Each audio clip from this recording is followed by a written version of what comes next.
No ice. I saw that from TV. I knew that wasn't Coke. What's your drink of choice, Steven? Well, I like Douce. I'm a Douce drinker. Oh, that's fancy, dude. Douce and probably a Knob Hill.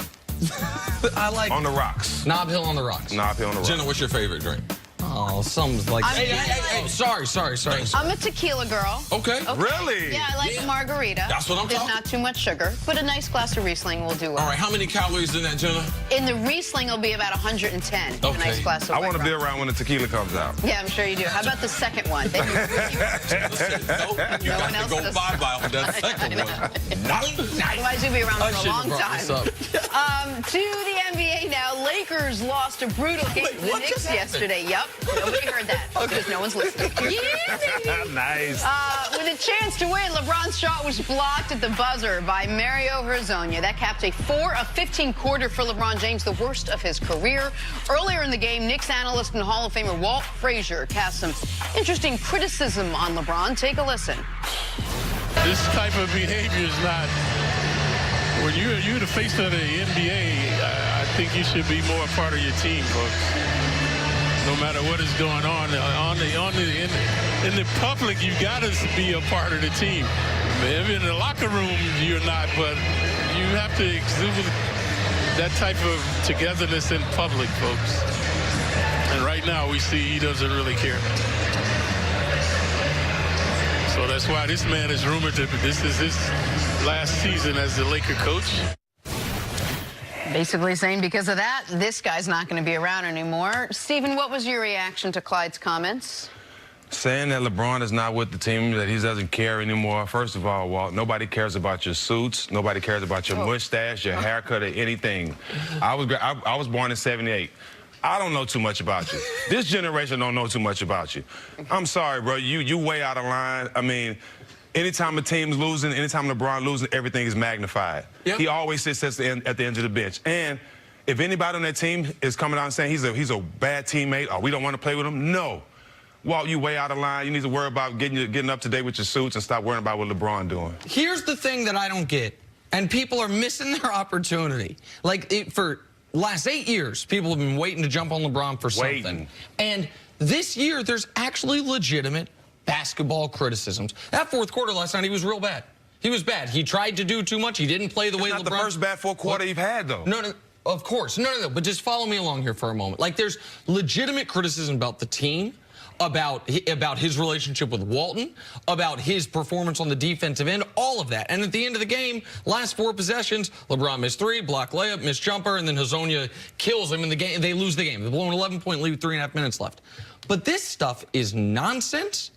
And I might like Clyde Frazier more than you do, Stephen. I don't. But I don't think Clyde knew he was talking to a teammate.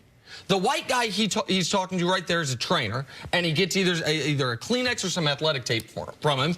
And the guy sitting next to him is Tyson Chandler. Later in the game, Walt kills him again for making guys scoot down a seat. He and Lonzo are talking to each other and joking during that clip. Like, LeBron always sits in that spot. Every team he's been on, he sits in that spot. It's not as if he was in the game, going to go back into the game. Luke's drawing up a play, and he's sitting way away from everybody. This is a ridiculous thing to criticize LeBron about when there are legitimate criticisms of LeBron this year and in this game, but this ain't one of them. No, that wasn't one of them. And also, a lot of times, as a announcer, you don't watch LeBron. LeBron's making 2 times you're going to see him versus the Knicks. This is his only trip to the Garden. You think Walt Frazier's watching the Lakers play? I know he's not. I know he doesn't understand the body language. So when the game starts and in-game timeouts, when LeBron is in the lineup, he is in the structure of the huddle or sitting in one of those first few seats, because it's important when you start the game, the coach is going to tell you as far as your assignments, the first few plays, and the theme for which you're trying to march to. But after that, I've watched LeBron, not only in high school, but in the 3 previous stops. Once you're during the game, LeBron is sitting at the end of the bench. Now, I'm going to tell you, when you don't know that, it's hard to commentate on the game. So when you're looking at it, you can be like, oh, man, that does not look good. But if you know LeBron James and or You know other NBA teams where guys go to the end of the bench. NBA players don't care nothing about this. Hey, Clyde, I'm going to tell you something, too. There was a time in the NBA when guys used to lay on the floor. Yeah, AI used to lay on the ground. Larry Bird. Yeah. They had back problems, and guys laid on the floor, laid at the end of the, up under the bucket. So this is not the first time, but I can understand LeBron James, who he is.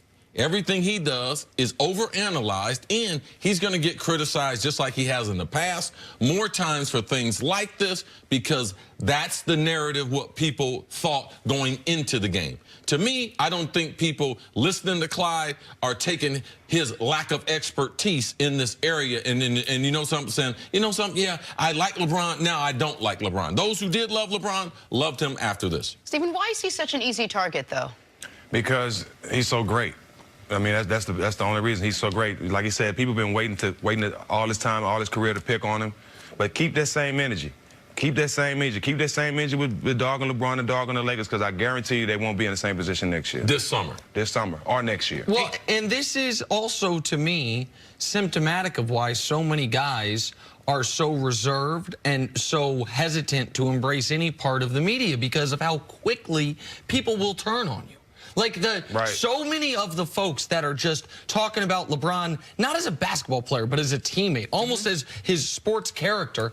Last year, what were they saying when he and Jetty Osman are chest bumping after the game winner against Toronto? What were they saying last year when he seemingly was resurrecting Jeff Green's career? What were they saying a few years prior when guys were coming to Cleveland, of all places, to play with LeBron? Like, we are 10 months removed from so many of these people, almost because there was no other choice, universally adoring what LeBron was doing. And now it's like, nope, this is how I really feel, let me kill him for it. Because Walt Clyde came into the game with an agenda. He was going to get that point in there. He was going to get in there because this was such a weird time to do it.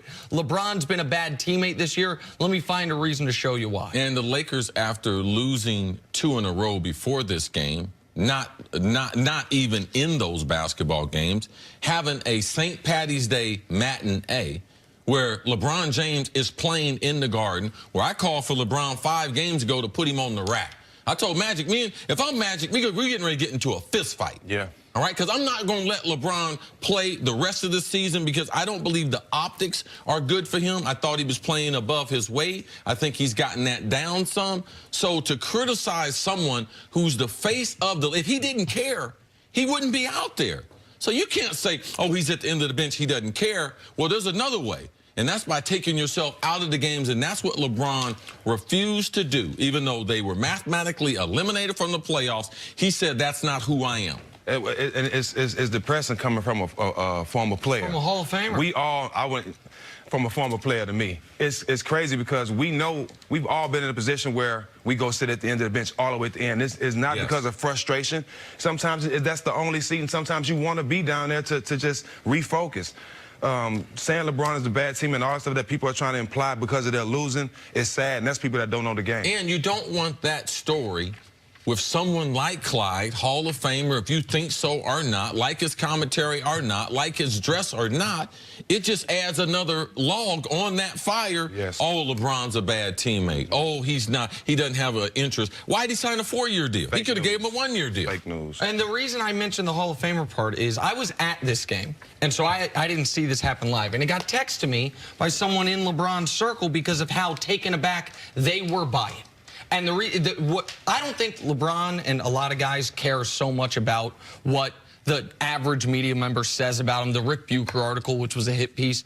But the guys, when you are in that club with them, not only former player, but guys that are gold jacket club members for the NFL, so to speak. Oh, I know this for a fact. And guys hate to do it. Man, me and Cam Newton, man, we had a nice powwow. And Cam said, man, I respect what you say. And you told me I'm supposed to be better. And I don't mind you criticizing me from where you're coming. But, man, up and down this league, man, I have had guys say, hey, man, people respect what you're saying. You're a Hall of Famer in this sport, and I didn't like it. And then I try to be on top of it. Respect it and check it. That's how I look at it. Respect it and check it. And it will always matter more to like when we're talking NFL, and this is something you and I don't want to say struggle with, but we deal with before the show when we're talking about the topics. And when we're talking about the NFL in particular, if Chris and I were to say the exact same thing, it's always going to matter more to the person we're talking about what he says, because he's been there, and he's been there. Like, and Steve, when we're talking about the NBA, like there is, and so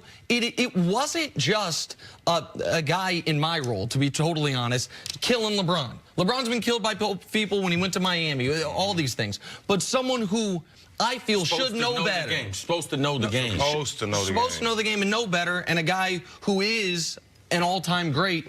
I thought it was unfair. I thought it was intentional and premeditated and unfair. Stephen, thank you so much. We'll see you tomorrow. Great job. Glad to be here. Thank Like you so I much. always say, Respect it or Respect it or check it.